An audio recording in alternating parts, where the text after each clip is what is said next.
We're driven by the search for better. But when it comes to hiring, the best way to search for a candidate isn't to search at all. Don't search, match with Indeed. Indeed is your matching and hiring platform with over 350 million global monthly visitors, according to Indeed data, and a matching engine that helps you find quality candidates fast. Ditch the busy work. Use Indeed for scheduling, screening, and messaging so you can connect with candidates faster.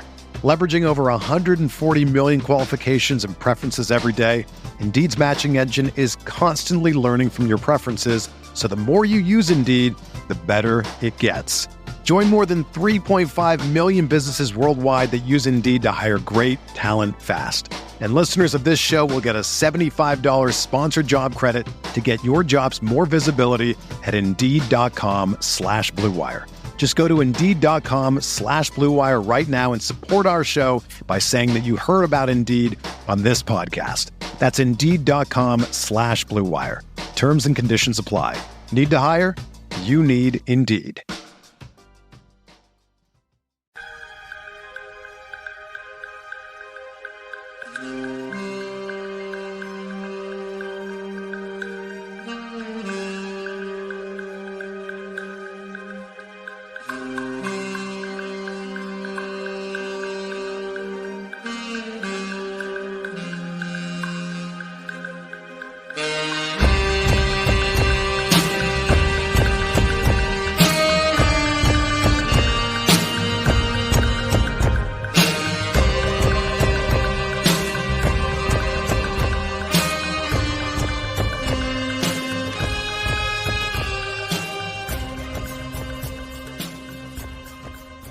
Hello, friends. Welcome to Pod Maverick After Dark. I am Kirk Henderson, editor-in-chief at MavsMoneyball.com, and I am joined by fellow site runner Josh Bowe. Josh, how are you? I'm doing okay. How are you doing? You know, man, it's been a weird day. I really can't contextualize how strange my day has been on a personal level. And so to get this game, this kind of performance, the Mavericks won 102-94. I think that's right. Yeah, Yes. 104-92. Yeah. And really did so in a way to where they dominated this game. And I feel fucking fantastic. I was about to say, you wrote the recap, and I do, I always kind of feel bad when you write the recap because we always have so much going on. And, writing the recap and trying to do a podcast and all that stuff can be pretty stressful. But you like doing it, and I do like reading your recaps. And I also like reading your recaps, or I like when you do recaps because I like talking to you. Like we usually record. Like Here is the right button.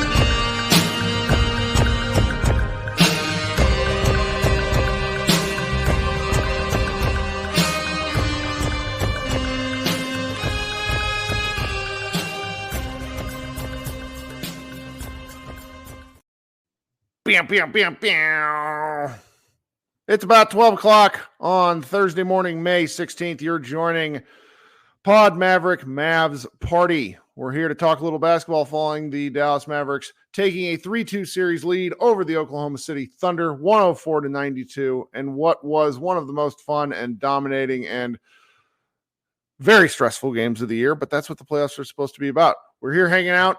If you missed the recap show, please check your podcast feed for that. Josh and I just talked for about 40 minutes.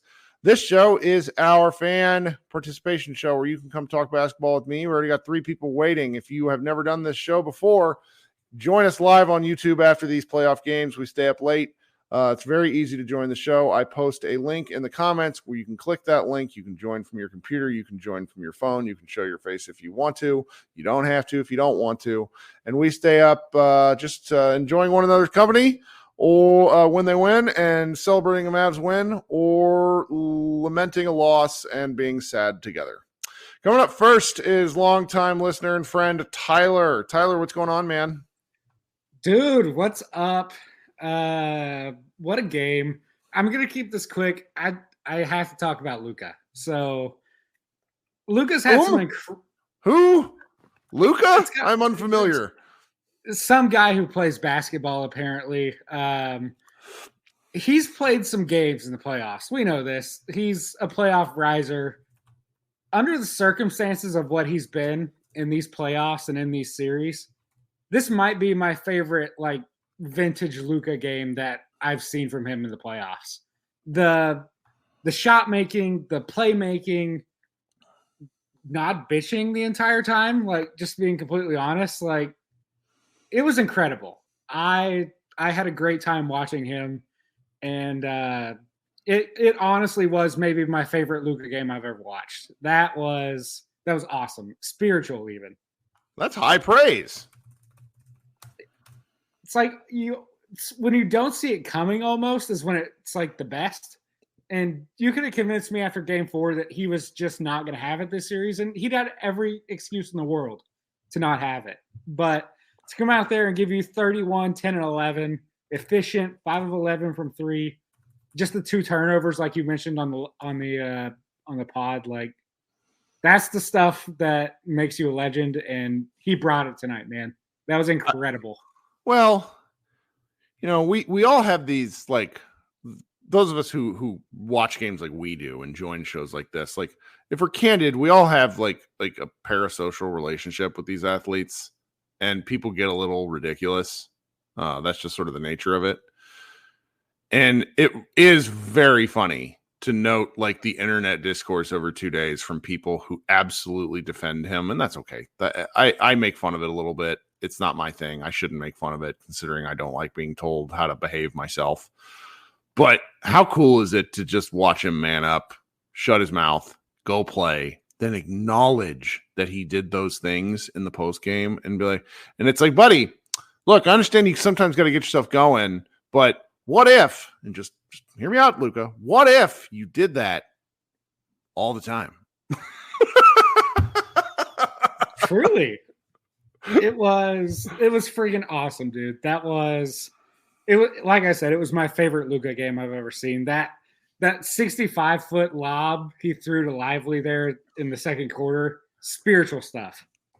Just the greatest. That Josh said he thought it might be one of Luka's best passes, and I was dying. It was amazing. It was amazing. Yeah, it's up there, man. You wanted something embarrassing? I actually didn't see it because I was the Thunder, either they had scored or they got the rebound. So I'm down typing stuff on my computer, and then all of a sudden you hear whoever's on the mic screaming. It's just awesome. So. Hey, Ian Eagle's the GOAT. He's up there with our guy Mike Breen and right. Kevin Harlan too. He's up there. But yeah, awesome stuff. And shout out to Lively. When they tried to hack him again at the end, nailed 2 free throws with 2:15 left. It was he gets up for when he gets intentionally fouled, I guess. Yeah. Well, maybe Bill Simmons will address the Hack-A-Lively on his next podcast when he's busy telling all of us that the Thunder are the better team and that SGA is the better player. Probably not. Let's be real. We'll see. Tyler, thanks so much for hanging out. We'll talk soon, okay? See you, man. All right, we already got 5 more people waiting. This is great. Brian, what's going on, buddy? Nothing much, man. I just watched a nice little basketball game, you know what I'm saying?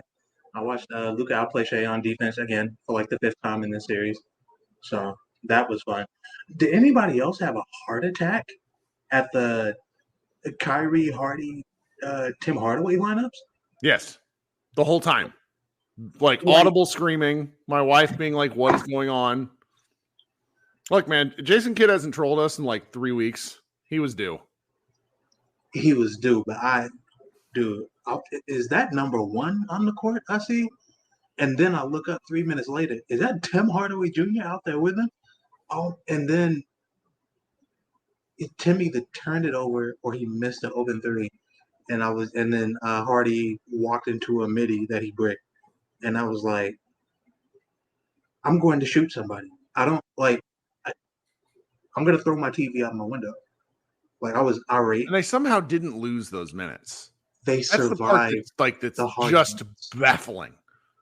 Well, And what it was, he's going to try it again. That's what because coaches go with what works, and it worked, man.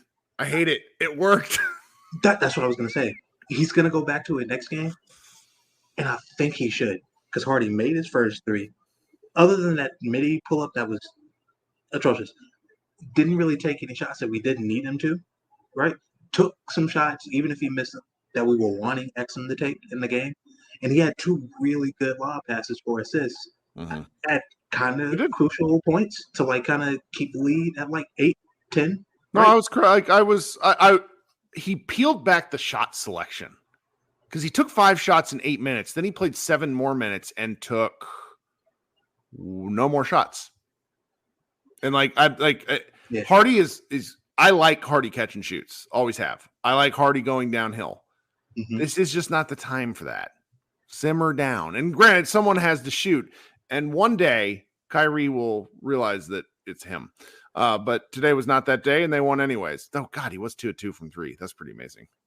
So. Yeah, it's just funny because, like, I was yelling about Tim, especially in that stretch where OKC cut the lead from 18 to 10, being led mostly by their fearless leader, Tim Hardaway Jr., except Tim breaking those shots and getting them out in transition and letting them run. That happened because the stars were on the court and not going and taking the ball away from Tim. That's not his fault. His job is to shoot. Yep. And shoot he will, given the opportunity. Yeah. And him closing, I was like, and Kyrie at the end, not really looking like Ish Smith instead of Kyrie Irving. I was like, but we closed it out. The defense was excellent. Yes, it was.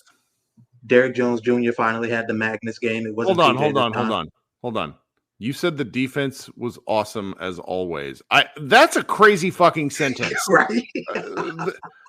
Like we were like at this point last year, we were on the offseason pods being like, what are we gonna do? And the Mavericks didn't move in the lottery, and like we're a year later, we're like, this is some Pistons area defense. I mean, I said to one of my national media friends, I'm like, when is it going to become a talking point that the Mavericks beat the shit out of you defense is a thing? Because it's not. Nobody talks about it. It's like all the pods I listen to, it's always about what the other teams are doing wrong and how the Mavericks are executing in certain ways. And I don't mean to like complain about it. I don't really care what national media folks say, but it's just like at a certain point, I expect that like Lively is defending like, I don't know, prime Ben Wallace down there in 2004. Like you don't get in the lane on him. It's crazy. Look, dude, Derrick Jones Jr., PJ Washington, Derek Lively, Daniel Gafford, a little bit less so in this series and the early part of the Clippers series, but Gafford's still been an important part. Sure. Josh Green, even Kyrie and Luka both. Like, we've held OKC under 105 points, I want to say, every game except for game 1 in this series. And it doesn't, and all it ever feels like anybody talks about is, man, OKC's offense looked bad. Yeah, no shit. There are 5 other people across from them keeping them from getting to the rim. Yeah. So I'm just excited. The defense looks good. The offense something like halfway reasonable again, which was very nice. And if we get that in the next game, we win. We move on. Simple as that. I love it. Feels good, man. You got anything else? Look, man. After we won that first round series, everything after that point was gravy. This is fun. I'm glad we're still playing basketball in May. I love it. Talk soon, man. Yes, sir. All right. Karam's coming up next. Karam, how you doing? Good. Good evening. How are you? I'm good. It's almost 10:30 in California. How you doing out there? 10:20, but close. Yeah, I'm doing well. I'm actually really happy. I'm excited for possibly closing out, that series on Saturday. I think we've had this same routine: lose a game, win 2, lose a game, win 2. So, expecting that to happen. I mean, honestly, I think it's going to be really fun. If it does happen, this Luka Jokic matchup is going to be really fun to watch. So many options there. They're so good on offense, and I'm not quite ready to think about it yet because every time this has been just how I am with sports always. Every time I put a foot ahead, and start looking ahead is when you kind of get crushed. And the Mavericks, like, this should have been the closeout game, but the Mavericks took their foot off the gas just a little bit, and I don't think they can afford to think about that just yet. No, I mean, it should have ended today, right? But that's right. They poo-pooed 2 days ago. So yeah. I have a question for you. I know you've had a lot of gripe with Jason Kidd. Yeah. But I mean, if we do make it to the finals, I mean, not the finals, the Western Conference Finals, and we close out on Saturday, can we say Jason Kidd is actually a really damn good coach? 2 Western Finals out of 3 years. Oh, so, I mean, absolutely. I think you gotta. I think that he wanted to build this team in a very particular kind of way. Yeah. They found something in 2022 that worked, and they squeezed every bit that they could from it. Yeah. But based off their offseason moves, losing Brunson was obviously tough, but they wanted to be bigger. Yeah. And the problem was there weren't any players that they could get that were really worth getting that were bigger. Yeah, at the time, yeah. And so that's where they have gotten lucky, and there's no problem being like lucky is good. I would rather be lucky than good, but the change in the rules has affected this team in a really big way. And I agree with you on that. And I think it's really impressive how everyone is buying on that on the defense. It's beautiful to watch. Yeah. I also don't think it's something you can do during the regular season, if I'm honest with you, because the night in, night out effort required, like, these guys have an end goal. So it's like, we're going to do this as long as possible. So, I mean, and really, let's just cast ahead because he signed a contract extension. Who? What the Mavericks Jason Kidd did. Yes. So what the Mavericks have to do in follow-up years with Kidd is take the regular season a little bit more seriously and get a better seed. The Mavericks have never had home court. Home court is hard, but I think that's a goal you set, is to try to get home court next year. I mean, I think with maybe you know this or not, but with flexibility, I mean, is Tim Hardaway done with this contract this year? No, he's got one more year. He has one more. Yeah. So maybe trade him and try and get another wing player, I guess. I don't know. Well, I mean, we'll have to talk about this soon enough, but Derrick Jones Jr. is going to be a challenge to retain. I do suspect they try to move Hardaway or Josh. Yeah, and he did say there's lots of things they could try to do. Yeah. Yeah. I mean, I don't know. I'm just really excited. It's been a while since. I mean, it hasn't been a while. I mean, it was like 2 years ago we made it to the Western Conference Finals, but I just feel like there's more of an optimism with the way this team is playing, that I feel like something really special will happen, or can happen, right? Mm-hmm. So I don't know if they can beat the Nuggets, because I mean, they just 3 in a row after going down 0-2, right? So and they've been dominating, but I don't know. I think it's just a fun matchup to see Luka and Jokic, the best big man versus potentially the best point guard in the NBA, and they're both European. I also, just real quick, I got to clarify. Luka has never been involved with the Mavs having home court in the playoffs, because he entered 2022 against the Jazz. Didn't they have home court? Yeah, they had it, but Luka wasn't playing because his calf was hurt, and so that was the bear of that. So it's like my brain just doesn't accept that was home court. But someone in the comments pointed that out, so my bad. Yeah, I was thinking that was against Utah that year, right? Yep. Yeah. We were 4 and they were 5. And we lost. They lost game 1. That was the only competitive game 1 that they've had in the entire. But yeah, so Kid has been great. That's the answer to your question. We lose with Kid. Since Kid, we lose every first round game, but we win 2 in a row. And I went back, though. It's more than that, though. The Mavericks had won game 1 once since 2011. Like, it goes back far, and they play in that. Yeah, they had just been pretty bad, because you're not at home very often. The Mavs were only at home that one time. They had home court once, and it was against the Jazz, and they lost the first game. And that was without Luka, but they'd only done it one other, so they had surprised somebody on the road. So it's like, I think sometimes I overemphasize certain things when it tells the narrative that I want to tell, but it's hard to win when you're on the bottom or on the lower side of the bracket. So true. Well, thank you for having me. Of course, man. Talk soon. Go Mavs. Yeah, that's right. We're driven by the search for better, but when it comes to hiring, the best way to search for a candidate isn't to search at all. Don't search, match with Indeed. Indeed is your matching and hiring platform with over 350 million global monthly visitors, according to Indeed data, and a matching engine that helps you find quality candidates fast. Ditch the busy work. Use Indeed for scheduling, screening, and messaging so you can connect with candidates faster. Leveraging over 140 million qualifications and preferences every day, Indeed's matching engine is constantly learning from your preferences, so the more you use Indeed, the better it gets. Join more than 3.5 million businesses worldwide that use Indeed to hire great talent fast. And listeners of this show will get a $75 sponsored job credit to get your jobs more visibility at Indeed.com/Blue Wire.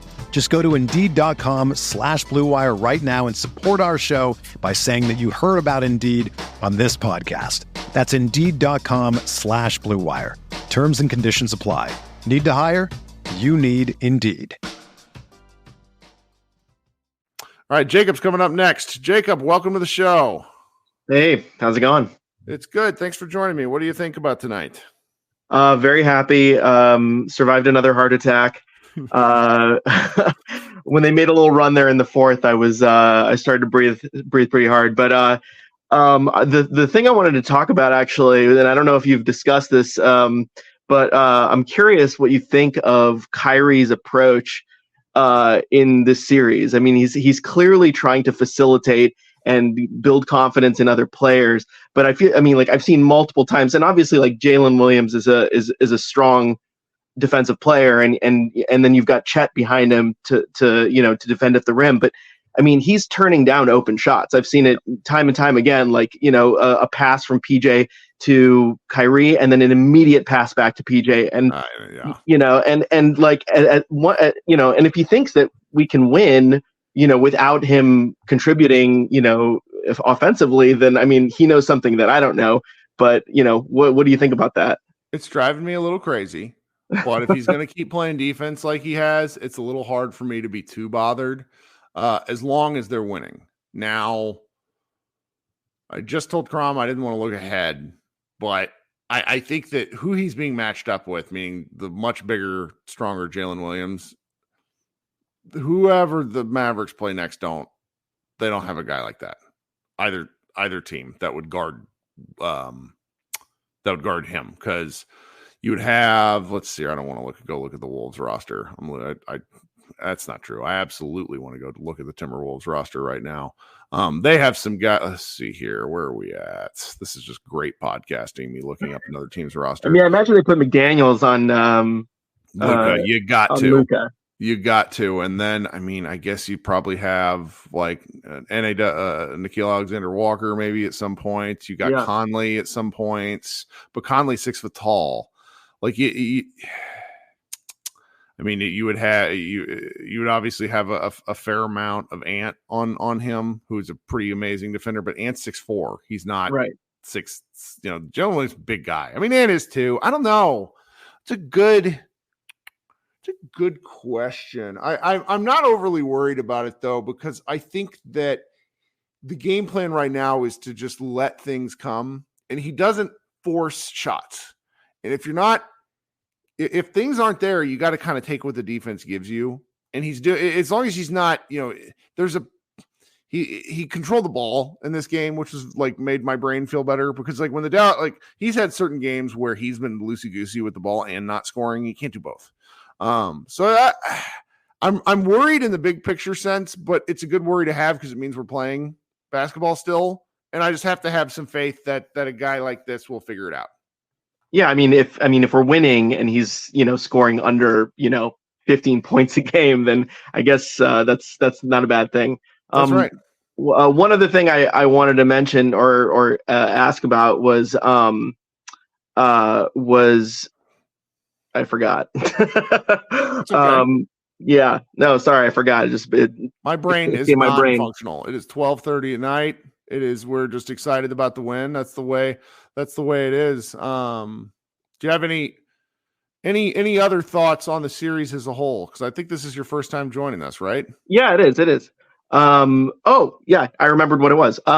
This was actually the first game that I thought that the Mavs actually pushed the pace. And I understand, like, when you're playing against the Clippers, it's an older team. You're trying to push the pace on these old farts, but and then obviously, OKC is much younger. But I thought every time they pushed the pace, they they created amazing offensive opportunities. And I'm just wondering, like, why was this the first game that actually saw them pushing the pace? Somebody told Luka to fucking move the ball. I promise. Like, there's an element of this where it's like, dude, just go.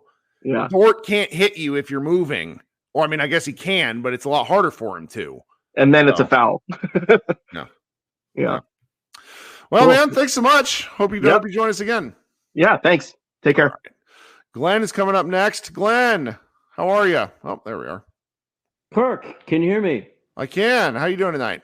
Hey, I'm good. Okay, so I'm not going to say anything intelligent tonight. I got to admit this up front. I got 3 points I got to make here. Number one, I claim credit for this win.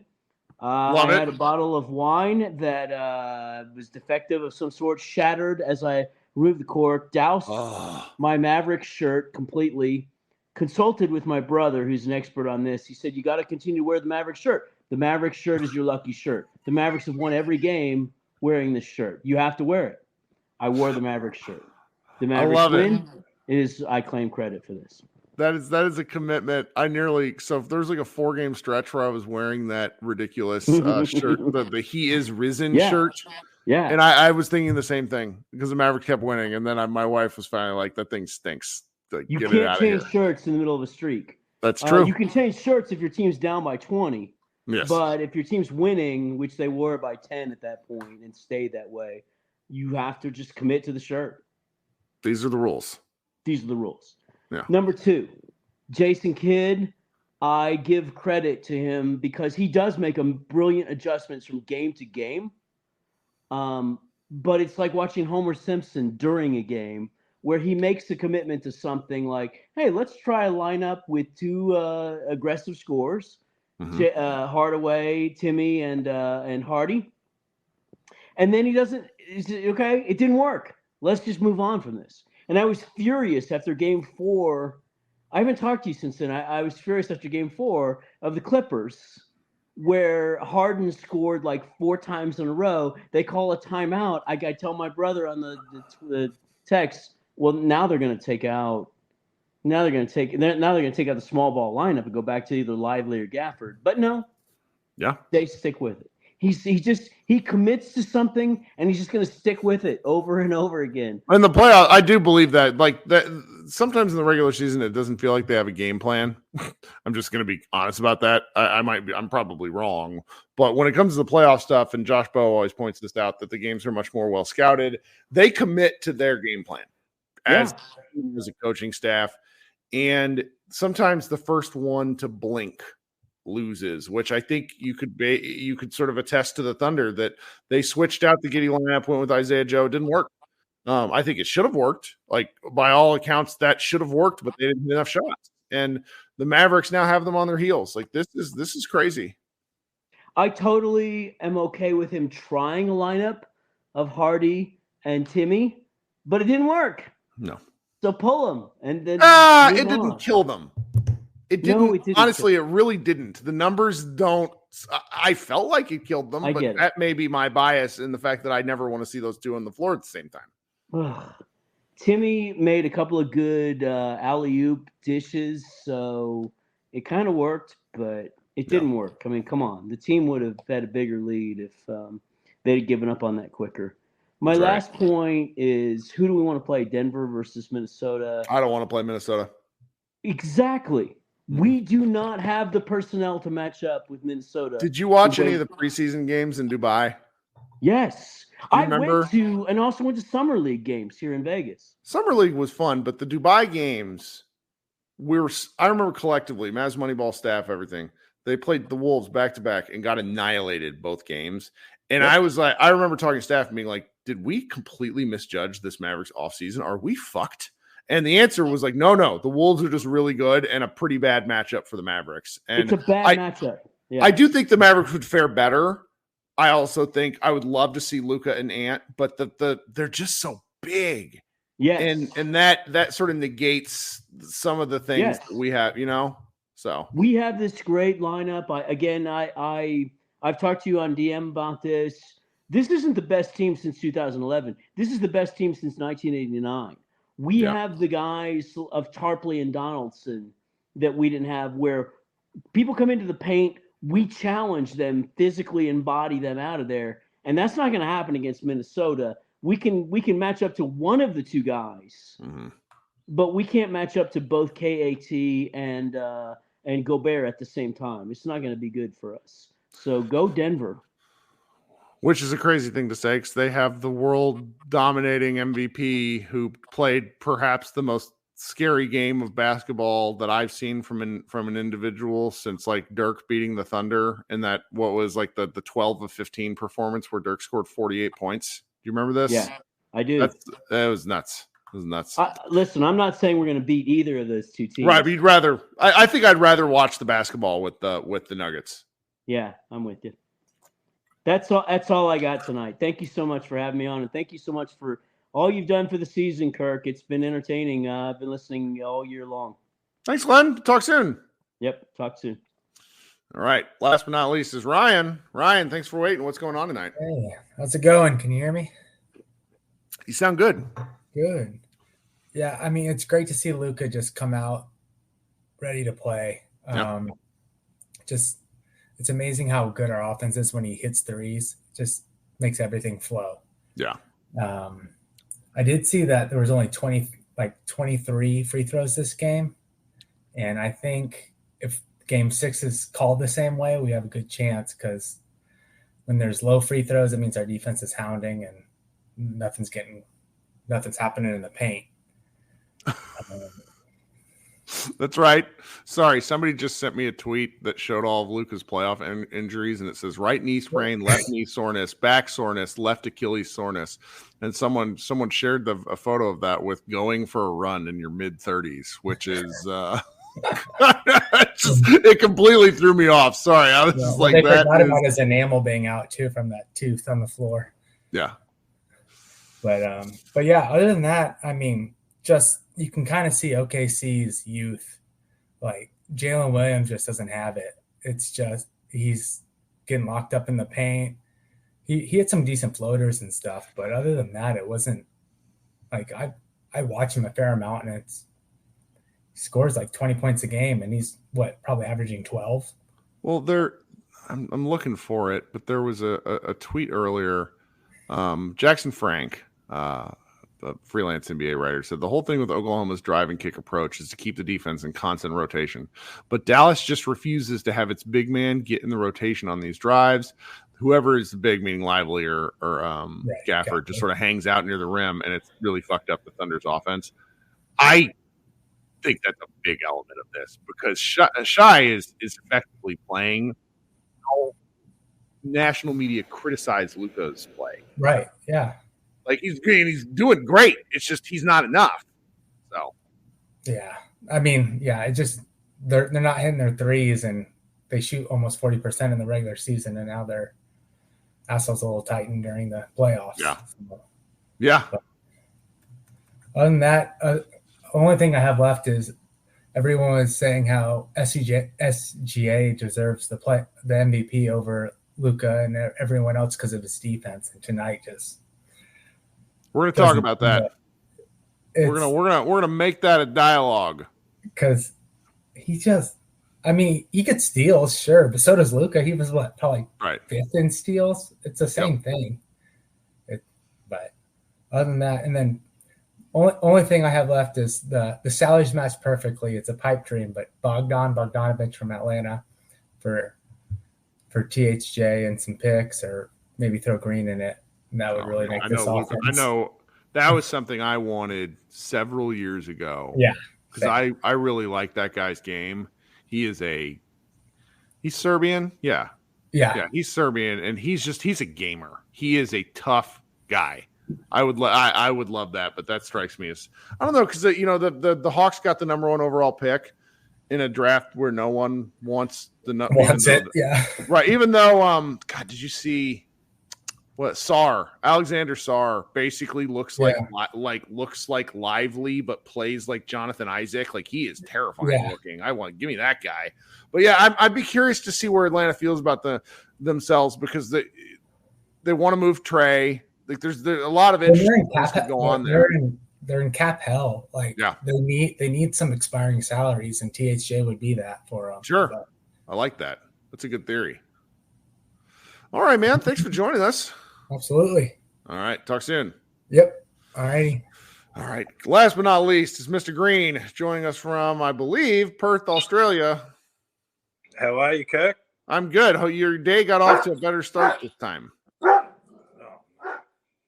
that's me dog going ape shit on cue. Hey, he liked the game. Yeah, look, good game, mate. Really good game, and man, such a good game from Derek Jones Jr. Gee, he's what a menace. Imagine if Derek Jones Jr. was the one guarding Luka. What a fucking night that would be. Luka will just back his skinny butt down, and that's what Alexander hasn't been able to do. Exactly. No, he's just so long, man, and he's just relentless. And that's the one thing that, once we got some length, I just didn't think we'd be this relentless. The guys look, I couldn't even watch your show the other night, mate, after the loss. I felt like we snatched defeat from the jaws of victory in Game 4. I was fucking so disappointed. But they turned it around. As you and Josh said, there was no hangover from Game 4. That was the most pleasing thing to see. Can't believe Luka came out and did not complain once. That was incredible. Yeah. And the talk about Saar. Saar actually played for my local team, the Perth Wildcats. What do you think about him? Not as good as everyone's hyping him up to be. That's for sure. He's young. Like, young bigs are so challenging because there's so much there. And like Lively is a real fun example because he's just developed about as quickly as you could possibly imagine. And I love the concept of mobile bigs that like playing defense. So that's why I like him. You know who he reminds me of? He reminds me a lot of Mobley with a worse handle.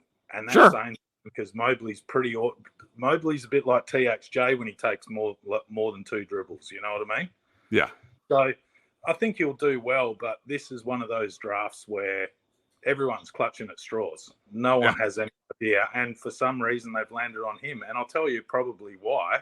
Because he's in my backyard. He's so fucking far away. It's, this guy who no one knows about, who's miles away, he might be really, really good. And I think, unfortunately, man, it's a lot of hype for the young kid. And if he goes number 1 to Atlanta, man, that, we could be talking bust with him. I'll be honest. But you don't got to do much. Like, their team, when you jump from 10, like, and just so ESPN put this thought in my mind, the bastards.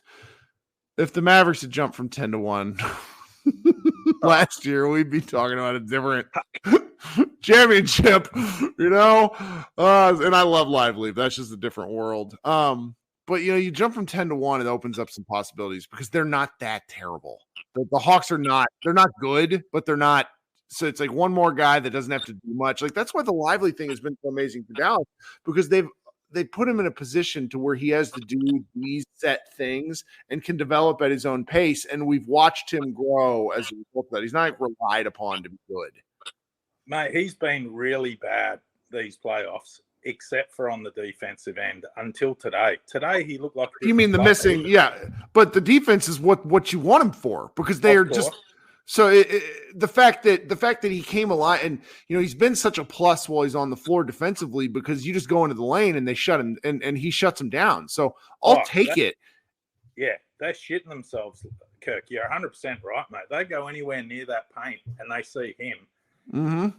I've never seen Shea pass out so much. Like, he's not normally that player. I watched a fair bit of OKC. I really rate them as a team, but I didn't rate them for this season.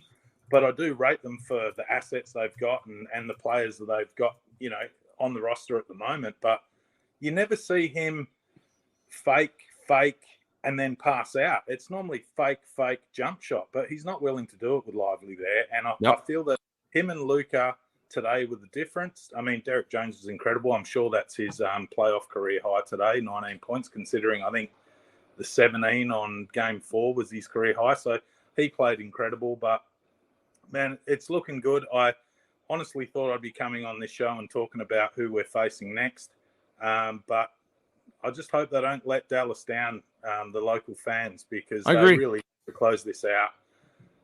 I agree, and I'm being very selfish. Will, yeah, I'm not 100% confident that they will because they seem to let their guard a little bit down. The thing that I really like about going into this game 6, though, is an extra day's rest for all of them. So I think they get an extra night's sleep in their own bed, and they can get a bit of a practice and a walkthrough in and talk about how, like, let's just lock in. And if Luka makes 2 of his first 4 jump shots, mate, put it in the book. We'll win it. But, yeah, I love it, man. Today. Love Derek Jones Jr. today. Really now, I never have for the whole season up until now stressing about what his decision will be for next year. I sort of had a gut feeling that, he's bonded so well with our guys that he might accept a pay cut to stay. Not with how he's playing now. No. He's playing out of his fucking mind. And he's been in the league. Worth an MLE. Surely someone's going to pay him 12, 13 grand. Man, he's Bruce Brown, isn't he? Well, it's so interesting because he came into the league like as an undrafted, I think he was really young. He's somehow been in the league 10 years already. If you believe it, he's like 27. He's been in the league forever. But he's always been kind of a minimum back into the bench contract guy. And, these guys get one chance to make money. And so I never begrudge them that. And so it's the Mavericks might have to get real creative. But then, it was very clear if you read Tim Cato's article on The Athletic about Derek Jones Jr. that came out yesterday, his agent knows that what works with the Mavericks is a huge reason as to why he looks so good. It's not just him being good on its own. It's him finding a place that works, and that's important. Well, Kid told him, he said, man, we'd love to have you here, but I'm not giving you anything. Everything has to be earned. Well, there was nothing to give. No, but that's what Kid said. There was no time for him. There was no role for him. Mm-hmm. Kid told him before the season started, mate, we want you on the roster, but I've got nothing to give you. But you've got everything to earn. And you remember when he fell out of the rotation at about game 55-ish? And I didn't know he was going to get back in. But, man, imagine this team in this playoff run without him. Yeah. He just seems to be everything we've wanted Josh to be, that point of attack defender, able to slide his feet, take a small bump to the chest, but then come straight back into it. And to be honest with you, man, he's probably the best defender type to go against Shea. I think so. But I like Shea's new nickname. It's not SGA, it's FTA. Free throw attempted. Love it. Yeah. It's fantastic. But hey, man. Thanks for staying so late, mate. And, absolutely. Look forward to talking to you after another win. I'm too depressed to talk to you after a loss. So I'm glad you brought this up. I addressed this in the last show. I probably won't be able to have one of these after game 6, no matter what, because my wife started playing. I know, but my wife started planning a birthday party for me like 3 months ago, and she put it on this day on Saturday, and it's like I'm gonna have a bunch of people around, and it's like if I try to go disappear for 2 hours, do a podcast, I think she'll kill me. So, we'll see. All right, man. Thanks so much for joining us. Why don't you get some random to host it, Kirk? I mean, we're only here to hear our own gums flapping, mate. Not so I know, much. but nobody wants to. Rando on there. Nobody wants to do it. Like I'm my own producer. Like I do all this stuff. Cool. If I don't do it, who will? You're the only loose one out there that would do it, mate. That's right. We all thank you for it. Really appreciate it. Talk soon, Mr. Green. Have a good night. Cheers. All right. Okay, guys, it's been Kirk Henderson of Pod Maverick, and this has been Mavs Party. Thank you so much for hanging out and listening. We will be back on Saturday with some form of Pod Maverick After Dark, but there will not be a post-game show or a secondary post-game show. Everybody be good. Have a great rest of your week, and we will talk soon. Go Mavs.